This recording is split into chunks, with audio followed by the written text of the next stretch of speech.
Greetings my dear student. आप सभी का वापस से बहुत बहुत स्वागत है हमारे डियर इंग्लिश यूट्यूब चैनल में। आज हम सीखने जा रहे हैं अल्फ़ाबेट्स के बारे में कि how to pronounce this alphabets and all the details of this alphabets. सबसे पहले तो मैं आपको ये बताना चाहूँगा कि अल्फ़ाबेट्स जो है वो लैटिन और ग्रीक दो लैंग्वेज पे बने होते हैं और चलते हैं हमारे यहाँ।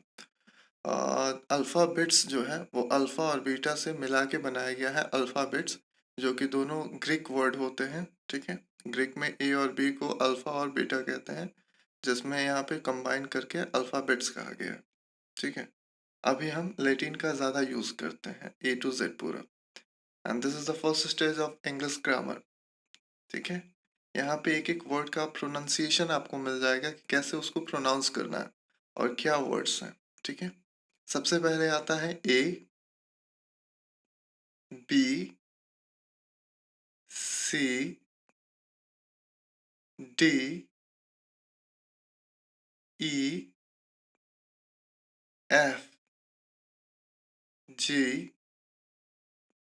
H, I, J,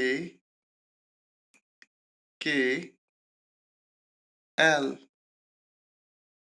M, N, O, P, Q, R, S, T, U, V, W, X, Y, Z. अब हमें वापस से इस चीजों को देख के अच्छे से समझना होगा। ठीक है,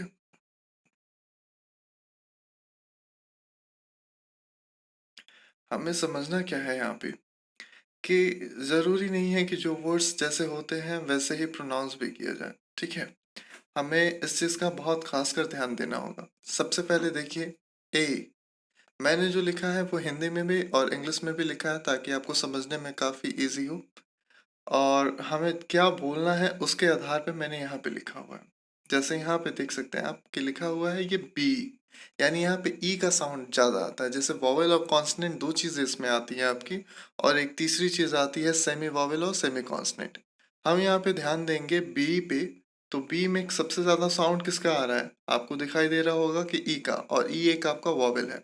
यानी ए टू जेड जो भी आप लेटर्स को प्रोनाउंस करते हैं वो सारे के सारे 80% जो साउंड होता है वो सिर्फ वॉवेल का होता है। तो वॉवेल पे आपको ज्यादा ध्यान देना होगा, उसके साउंड्स पे ध्यान देने होंगे।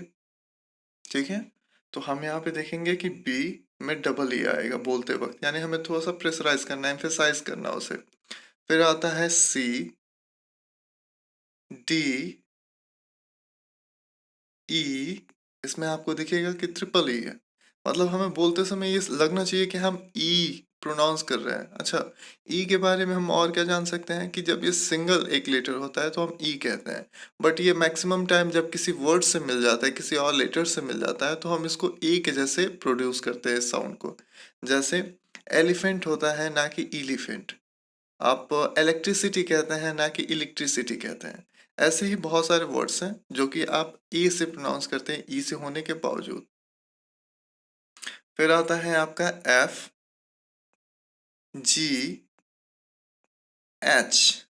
एच को बोलते समय आपको थोड़ा सा ध्यान देना होगा, और नीचे वाले जो इसकी हिंदी है उस पर भी ध्यान आप दीजिएगा कि कैसे वो लिखा हुआ है। एच, आई, इसको कभी आप आई नहीं बोलेंगे। बहुत सारे लोगों को मैंने देखा है बोलते हुए वो आई का इस्तेमाल करते हैं। आई को आपको बिल्कुल भूल जाना है, और यहाँ आपको कहना है आई।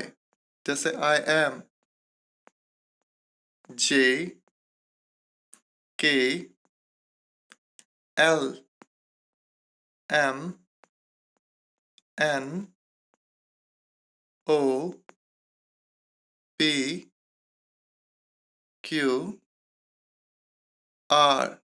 आर बोलते समय आपको ध्यान देना होगा कि आपके जो टंग से वो किसी से भी मर्ज ना हो पाए, किसी से वो जाके इंटरेक्शन ना कर पाए, यानी उसको चिपकना नहीं, उसे बीच में ही रहना है और आपको साउंड निकालना है आर।